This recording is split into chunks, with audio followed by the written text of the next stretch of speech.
Ito na mga sir. O, si Popoy, okay na po mga kagis. So, okay na. Number 1. Ay, nalimutan na tanggalin yung ano, sticker. Hala! Nawala! Galing ah.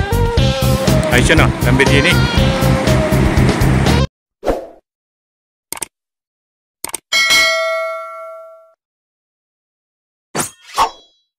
Hello po mga kagis, magandang hapon po. And welcome po sa Kagis TV. Bali po, ito po yung continuation nung paano po mag-renew ng rehistro dito po sa Dubai. Pero hindi pa po tayo tapos doon. Kasi po, meron pong failed or comment na nakita po sa ating sasakyan na si Popoy. Ngayon po si Popoy is okay na po. At medyo madumi ho ngayon at ayusin po natin. So para ho mamaya, papakita ko sa inyo mamaya kung ano ho yung mga nakita at ano ho yung pinagkaiba ngayon at doon sa dati kay Popoy. So lilinisan ho muna natin bago ko ipakita sa inyo. Tayo na po, start po tayo.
Okay po mga kagis, bali po nalinisan na ho natin si Popoy. Ngayon po, ang gagawin po natin, yung gaya ng same ng ginagawa po natin, magpapatining din po tayo para ho matuyo agad, para ho mabilis ho tayong makaalis at maidala ho natin to sa passing. So kukuha lang ho ng tubig para po sa patining. Gaya ho ng dati, ginagawa ho natin, patining po para matuyo.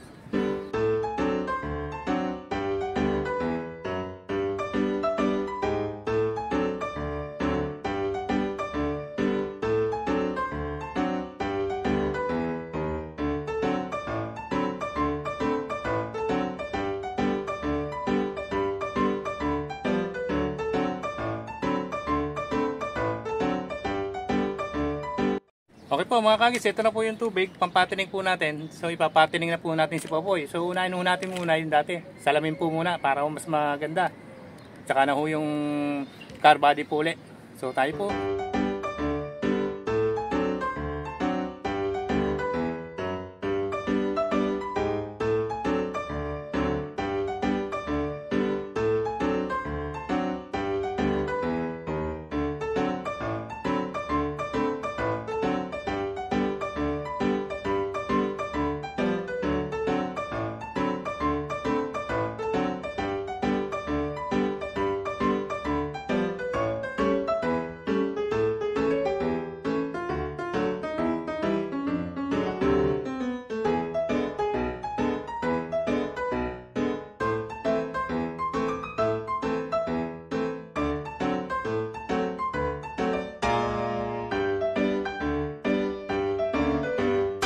Okay, tapos na po tayo sa salamin, then sa body na po tayo.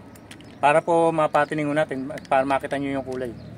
At yung itsura niya mamaya. Ayun na po.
Okay po mga kagis, tapos na po yung ating paglilinis kay Popoy. At ngayon ipakikita ko po sa inyo yung diferensya niya noon at ngayon. So yung tatlong na-pointed out to sa atin, o yung comment o yung fail natin na nagkaroon ho tayo nung nakaraan, ipakikita ko po sa inyo. So una po is yung change rear right side tire. Yung right side tire ho daw na nakita nila is 2012, ayun o 2012, pero napalitan na ho natin. So ito na po siya ngayon. So bali po yung gulong, hindi po yan yung gulong dati.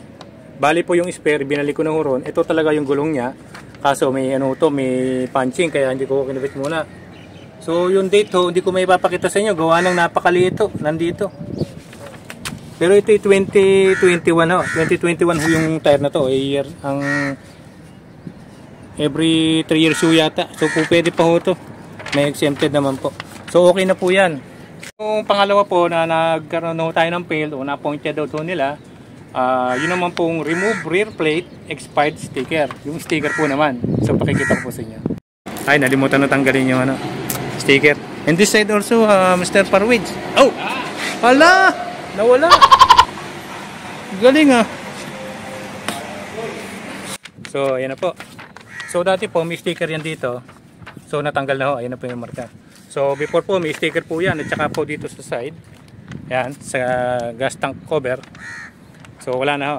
So nakakomplete na ho natin yan. So yun yung pangalawa. At yung pangatlo naman po is yung repaint faded areas.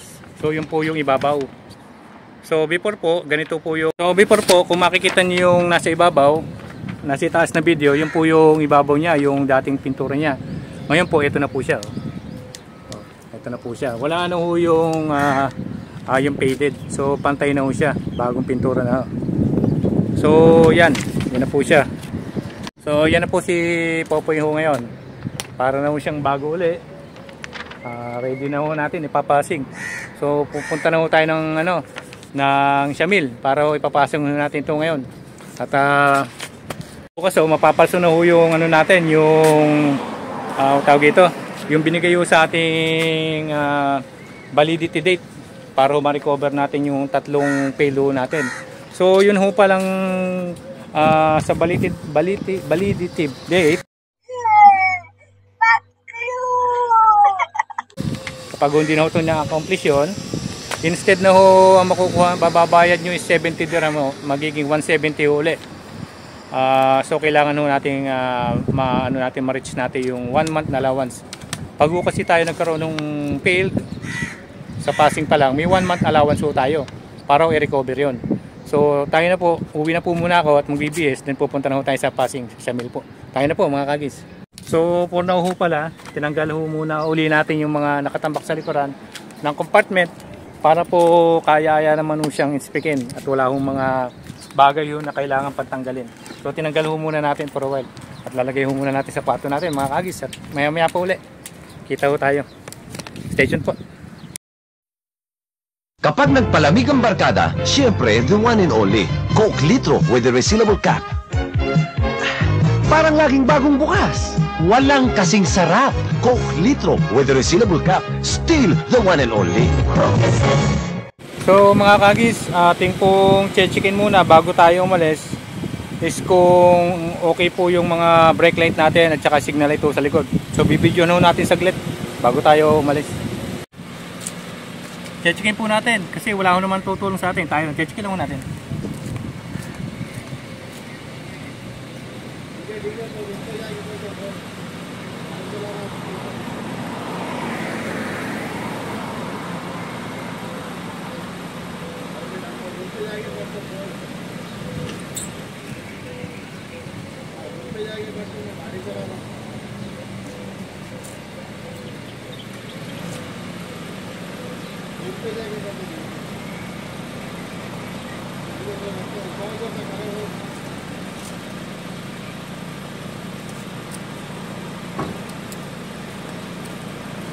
Checkin din naman natin sa ano, kung meron. Checkin din naman natin yung harapan.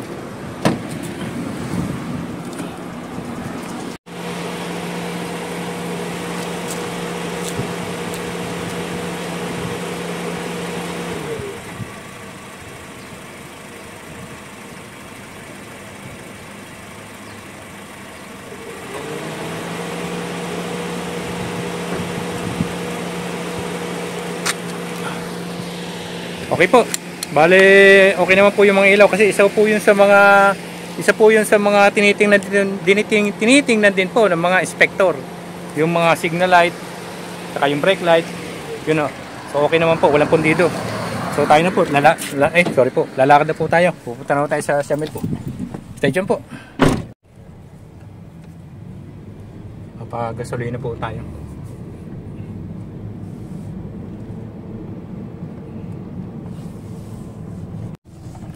Pagkasolina po tayo. Karga natin ng kahit na mga 50. Stay tuned po.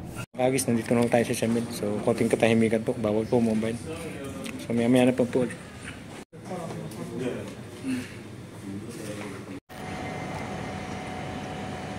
So mga kagis, ngayon po pakikita ko po sa inyo yung mga result ng ating passing. So nung dati po, ito po, failed. Ayan po, makikita nyo, failed o. Ayan.